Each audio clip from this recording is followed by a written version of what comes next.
CPM സംസ്ഥാന സെക്രട്ടറിയായ MV Govindan പറഞ്ഞത് ഈ ആശാ വർക്കർമാർ കമ്മ്യൂണിസ്റ്റ് വിരുദ്ധ മഴവിൽ സഖ്യമാണ് എന്നാണ്. സത്യം തന്നെയാണ്. 7 നിറങ്ങളുണ്ട് ഈ സമരത്തിൽ. 7-ൽ കൂടുതൽ നിറങ്ങളുണ്ട്. കാരണം വിവിധ രാഷ്ട്രീയ പ്രസ്ഥാനത്തിലുള്ളവരുണ്ട്, ജാതിപരമായിട്ടും എല്ലാ ജാതിയിൽപ്പെട്ട ആൾക്കാരുമുണ്ട്. പക്ഷെ ആ നിറങ്ങളിൽ നിന്ന് വ്യത്യസ്തമായിട്ട് ഏറ്റവും കൂടുതലുള്ളത് ചുവപ്പ് നിറമാണ്. പക്ഷെ നിങ്ങൾ ആ റെഡ് നിറത്തെ നിങ്ങൾ ചായം പുരട്ടി ആ നിറങ്ങൾക്ക് മങ്ങലുണ്ടാവും. ഞങ്ങളെക്കുറിച്ച് കേരള സംസ്ഥാന സർക്കാരിന് യാതൊരു ബോധവുമില്ല. ആരോഗ്യ പ്രവർത്തക എന്നുള്ള രീതിയിൽ ഞങ്ങൾ അത്രയും കഷ്ടപ്പെട്ടത് കൊണ്ടാണ് ഈ മാധ്യമങ്ങളും ഈ പൊതുജനങ്ങളും എല്ലാം ഞങ്ങളെ സപ്പോർട്ട് ചെയ്തുകൊണ്ടിരിക്കുന്നത്. വരുന്ന തിങ്കളാഴ്ച കൂട്ട ഉപവാസത്തിലേക്ക്, അതായത് നിരാഹാരത്തിലേക്ക് ഇവർ പോവുകയാണ്.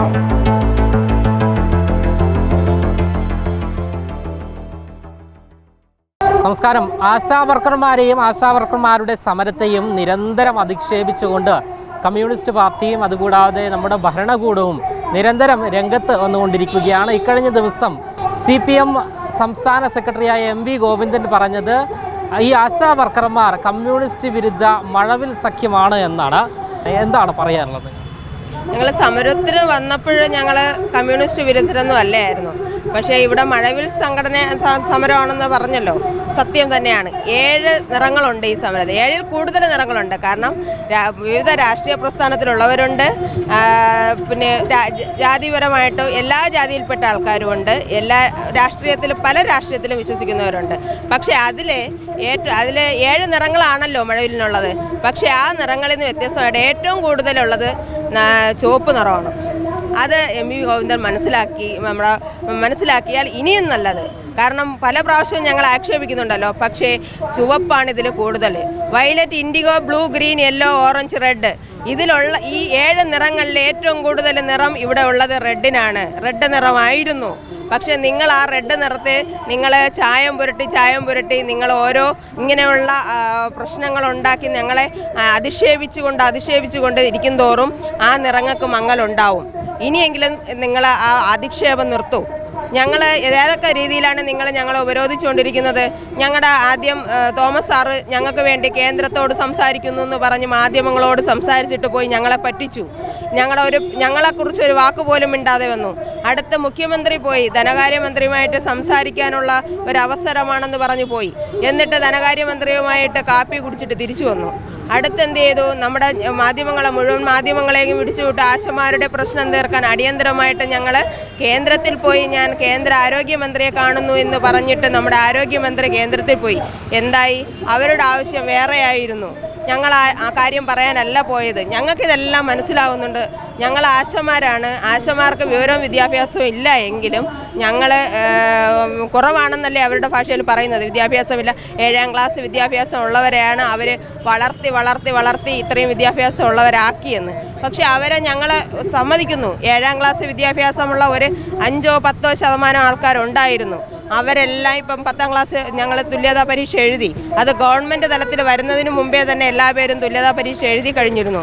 +2 പാസ്സായവരും ഉണ്ട്, ഡിഗ്രി കഴിഞ്ഞവരും ഉണ്ട്, B.Ed കഴിഞ്ഞവരും ഉണ്ട്. എല്ലാ വിദ്യാഭ്യാസ യോഗ്യതയുള്ളവർ ഈ കൂട്ടത്തിലുണ്ട്. പക്ഷേ നമ്മുടെ സർക്കാർ ഒന്ന് മനസ്സിലാക്കണം. നമ്മുടെ വിദ്യാഭ്യാസത്തിൻ്റെ കാര്യത്തിൽ നിങ്ങൾ ആദ്യം ഞങ്ങളെ എടുത്തപ്പോഴത്തേക്ക് 7ാം ക്ലാസ് വിദ്യാഭ്യാസ യോഗ്യതയാണ് പറഞ്ഞിരുന്നത്. എങ്കിലും ഇന്ന് ഒരു അമ്മ ഞങ്ങളെ വളർത്തിയതുപോലെ ഇന്നിപ്പം നിയമസഭയിൽ നമ്മുടെ ആരോഗ്യമന്ത്രി കുട്ടികൾ തെറ്റ് കാണിക്കുമ്പോഴത്തേക്കും ചൂണ്ടിക്കാണിക്കുമ്പോൾ പറയുമല്ലോ, നിങ്ങളെ നേരെ വരണം നമ്മൾ ഉപദേശിക്കും പോലെ ആരോഗ്യമന്ത്രി ഞങ്ങളുടെ ഓരോ ഘട്ടവും വളർച്ച പറഞ്ഞു. നിങ്ങളുടെ 7ാം ക്ലാസ് ക്വാളിഫിക്കേഷൻ ഉണ്ടായിരുന്നവരെ നിങ്ങളെ 10ാം ക്ലാസ് ആക്കി, +2 ആക്കി, ഉന്നത പഠനത്തിന് എത്തിച്ചു എന്നൊക്കെ പറയുന്നു. ഞങ്ങളതെല്ലാം സമ്മതിക്കുന്നു. ഞങ്ങൾ എത്തിച്ചിട്ടുണ്ടായിരിക്കാം. പക്ഷേ ഞങ്ങൾ ചെയ്ത കാര്യങ്ങളെക്കുറിച്ച് എന്തെങ്കിലും ആരോഗ്യമന്ത്രി ഇന്ന് പറയുന്നുണ്ടോ? ഞങ്ങൾ എന്തെല്ലാം കാര്യങ്ങൾ ചെയ്തു? ഞങ്ങളെ കമ്പ്യൂട്ടർ പരിജ്ഞാനം തന്നു എന്ന് പറയുന്നു. കമ്പ്യൂട്ടർ പരിജ്ഞാനം തന്നത് എന്തിനാ? ഞങ്ങൾക്ക് ഫീൽഡിൽ പോയി പ്രവർത്തിക്കുന്നതിന് കമ്പ്യൂട്ടർ പരിജ്ഞാനത്തിൻ്റെ ആവശ്യമില്ലായിരുന്നു. നിങ്ങളുടെ തന്നെ ആരോഗ്യവകുപ്പ് മേഖലയിൽ ഹോസ്പിറ്റലിൽ OP ടിക്കറ്റും ബാക്കി ചെയ്യാൻ വേണ്ടിയിട്ട് ആശമാരെ നിങ്ങൾക്ക് വേണമായിരുന്നു. അതുകൊണ്ട് ഞങ്ങളെ കമ്പ്യൂട്ടർ പഠിപ്പിച്ച് ആ മേഖലയിലോട്ട് വളർത്തിക്കൊണ്ടുവന്നു. അതും ഞങ്ങളിപ്പോൾ ചെയ്യുന്നുണ്ട്. അതും ഞങ്ങളുടെ ഡ്യൂട്ടിയുടെ ഭാഗമായി. ഞങ്ങളിങ്ങനെ വിമർശിക്കുമ്പോഴത്തേക്ക് നിങ്ങൾ ഒരു ഭാഗം ശരി നിങ്ങളുടെ ഒരു കാര്യങ്ങൾ നിങ്ങളൊന്ന് ചിന്തിച്ചു പിറകോട്ട് ചിന്തിച്ചു നോക്കുക. നിങ്ങൾ ഒരു സ്ത്രീയാണ്, ആരോഗ്യമന്ത്രി എന്ന് പറയുന്ന ഒരു സ്ത്രീയാണ്, ഒരു മാധ്യമപ്രവർത്തകയായിരുന്നു. ഇന്നലെ തെറ്റുകൾ ചൂണ്ടിക്കാണിച്ചപ്പോഴും മാധ്യമപ്രവർത്തകരുടെ മുമ്പിൽ ചാടിക്കറയുന്നത് കണ്ടു. അവരോട് വളരെ നികൃഷ്ടമായിട്ടൊക്കെ സംസാരിക്കുന്നു. മുൻപേ നമ്മുടെ മുഖ്യമന്ത്രി പറഞ്ഞു കടക്കുപുറത്തെന്ന് മാധ്യമങ്ങളോട്. ഇപ്പോഴവരെ നമുക്ക് ഓരോ ചാനലുകളിലെ നമ്മളെ സപ്പോർട്ട് ചെയ്യുന്നു എന്നുള്ള രീതിയിൽ അവർ രൂക്ഷമായിട്ട് ചാനലുകളെ വിമർശിക്കുന്നു.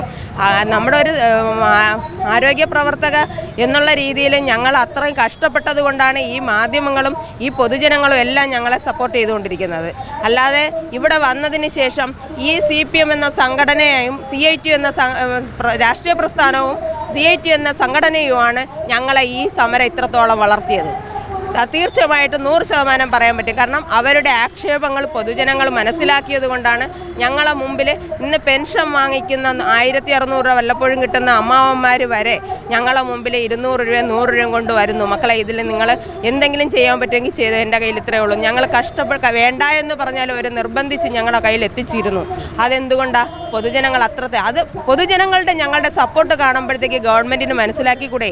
ഇനിയും നമ്മൾ ഇത് കുറച്ചുകൂടെ രൂക്ഷമാക്കിക്കൊണ്ട് വന്നാൽ അത് പ്രശ്നമാണെന്നുള്ളത് മനസ്സിലാക്കിക്കൂടെ? ഞങ്ങൾക്ക് 3 പേരും ഞങ്ങൾ ആരോഗ്യമന്ത്രിയെ കാണാൻ വേണ്ടിയിട്ട് പോയി. നന്ദാജിയെ കാണണമെന്ന് പറഞ്ഞു 3 പേരും പോയി. പക്ഷേ 3 പേർക്കും ഞങ്ങളുടെ പ്രശ്നങ്ങൾ പരിഹരിക്കാനും ഉള്ള ഒരവസരം പ്രയോജനപ്പെടുത്താൻ കഴിഞ്ഞില്ല. ഞങ്ങളുടെ കാര്യങ്ങൾ അവിടെ പറഞ്ഞതുമില്ല. അതുകൊണ്ട് ഞങ്ങൾ ആശമാർ അതിനുള്ള തീരുമാനം അതിലോട്ടൊന്ന് പോവുകയാണ്. ഞങ്ങൾക്ക് ശോഭ സുരേന്ദ്രൻ മാഡം വന്നപ്പോഴേ ഞങ്ങളോട് പറഞ്ഞിരുന്നു, നിങ്ങൾക്കാക്കെങ്കിലും കേന്ദ്രമന്ത്രിയെ കാണണമെങ്കിൽ ഡയറക്റ്റ് കൊണ്ടുപോകാനുള്ള അവസരം ഉണ്ടാക്കാമെന്ന്. പക്ഷേ ഇപ്പോഴേ പാർലമെൻറ്റ് സമ്മേളനവും കുറച്ച് സംസ്ഥാന അധ്യക്ഷന്മാരുടെ തിരഞ്ഞെടുപ്പുമായിട്ടൊക്കെ ബന്ധപ്പെട്ട് കുറച്ച് തിരക്കുണ്ട്. എന്നാലും ഞങ്ങളത് അറിയിച്ചിട്ടുണ്ട്. ഞങ്ങളെ അതിനോട്ട് നയിക്കും. ഞങ്ങൾ ഡയറക്റ്റ് ഞങ്ങളുടെ കാര്യങ്ങൾ സംസാരിക്കാൻ പോകാനുള്ളൊരു അവസരം കിട്ടിയാൽ ഞങ്ങൾ പോകും. ആശമാരുടെ പ്രശ്നങ്ങൾ അവിടെ അവതരിപ്പിക്കും. ഞങ്ങൾക്ക് എന്തെങ്കിലും ചെയ്യാൻ പറ്റുമെങ്കിൽ ഞങ്ങളെ കണ്ണുനീരാണല്ലോ അവിടെ പ്രധാനമായിട്ടുള്ളത്. ഞങ്ങളെക്കുറിച്ച് കേരള സംസ്ഥാന സർക്കാരിന് യാതൊരു ബോധവുമില്ല. അവർ ഞങ്ങൾ എന്തായിരുന്നാലും ഓണറേറിയം കൂട്ടിത്തരില്ല എന്ന് അവർ 100% ഉറപ്പിച്ച് പറയുന്നു. ഇന്നും ഇങ്ങോട്ട് വന്ന സമയത്ത് നമ്മുടെ മന്ത്രി ബാലൻ സാർ പറയുന്നു അത് ഓണറേറിയം വർദ്ധിപ്പിക്കാൻ കഴിയില്ല, ഇൻസെൻറ്റീവ് വർദ്ധിപ്പിക്കാൻ കേന്ദ്ര സർക്കാർ തടുന്നതിനൊക്കെ എല്ലാ സംസ്ഥാനങ്ങളെക്കാളും കൂടുതൽ കൊടുക്കുന്നത്. ഇത് ഇനിയെങ്കിലും നിർത്തിക്കൂടെ? 3ാം സ്ഥാനമേ ഉള്ളൂ കേരളത്തിന്. മറ്റ് ഏറ്റവും കൂടുതൽ ഓണറേറിയം തരുന്നതിന് 3ാം സ്ഥാനത്താണെന്ന് ഇപ്പോഴെങ്കിലും അവരെ മന്ത്രിമാർക്ക് സമ്മതിക്കാൻ വരുന്നോ? അതുപോലെ ഇന്നലെ നമ്മുടെ ഒരു മന്ത്രി തന്നെ പറയുന്നത് കേട്ടു, നമുക്ക് പിടിവാശിയാണെന്ന്. ഞങ്ങൾ പിടിവാശി കഴിക്കാൻ ആരാ? ഞങ്ങൾ കുഞ്ഞു കുട്ടികളാണോ? അല്ലല്ലോ. 50, 60, 62 വയസ്സായ അമ്മമാരാണ്. കുഞ്ഞു കുട്ടികളാണ് അവരുടെ ആവശ്യങ്ങൾ നിറവേറ്റാതെ വരുമ്പോഴത്തേക്ക് അവർ പിടിവാശി കാണിക്കുന്നത്. അത് പിടിവാശിയല്ല. കുറേ പിടിവാശി കാണിച്ചാലും എന്താണെങ്കിലും നമ്മൾ അമ്മമാർ ചോദിക്കില്ലേ? പക്ഷേ ഈ സർക്കാർ അതുപോലും ചോദിക്കുന്നത്, നിങ്ങൾ എന്തിനാ പിടിവാശി കാണിക്കുന്നത് എന്നെങ്കിലും നിങ്ങൾ ചോദിക്കുന്നില്ലല്ലോ. അപ്പോൾ അതൊക്കെ ഓരോ കാര്യങ്ങളായിട്ട് ഇങ്ങനെ വിമർശിച്ച് ഞങ്ങളെ ഒരുപാട് താഴ്ത്തി കൊണ്ടുപോയി. പക്ഷേ തിങ്കളാഴ്ച മുതൽ ഞങ്ങൾ മുഴുവൻ പേരും ഇവിടെ ആരോഗ്യപരമായിട്ട് കുറച്ചെങ്കിലും ഉള്ള എല്ലാ പേരും കൂട്ട ഉപവാസത്തിലോട്ട് പോകാൻ തീരുമാനിച്ചിരിക്കുകയാണ്. എന്തായാലും അധിക്ഷേപിക്കും തോറും ഈ സമരം കടുപ്പിച്ചുകൊണ്ട് തന്നെ ആശാവർക്കർമാർ മുന്നോട്ട് പോകും എന്ന് തന്നെയാണ് അവർ വ്യക്തമാക്കുന്നത്. വരുന്ന തിങ്കളാഴ്ച കൂട്ട ഉപവാസത്തിലേക്ക്, അതായത് നിരാഹാരത്തിലേക്ക് ഇവർ പോവുകയാണ്. ക്യാമറമാൻ അഖിൽ അശോകിനൊപ്പം അമൽ രുദ്ര, മറുനാടൻ മലയാളി, തിരുവനന്തപുരം.